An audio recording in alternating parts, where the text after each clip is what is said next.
கோவையில் கையெழுத்து சரியில்லை என கூறி மாற்றுத்திறன் கொண்ட மாணவியை பள்ளியை விட்டே நீக்கிய கொடுமை அதிர்ச்சியை ஏற்படுத்தியுள்ளது.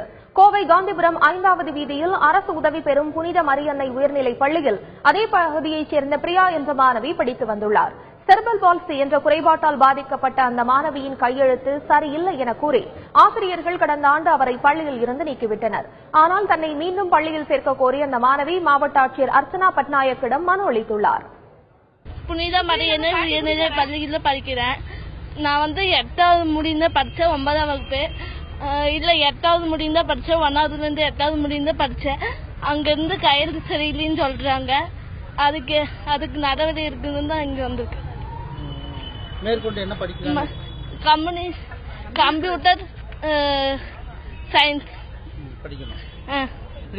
டிசி கொடுத்துட்டாங்க. இப்போ ரத்னபுரியில் போய் ஒரு ஸ்கூலில் கேட்டாங்க. அவங்களும் அதே மாதிரி சொல்றாங்க, பப்ளிக் எழுத முடியாது, எழுத்து நல்லா இல்ல, முட்டையா எழுதுற அப்படின்னு. அப்ப வீட்டுல ஒரே அழுகாச்சுங்க, சாப்பிடவே இல்லை படிக்கணும்ட்டு.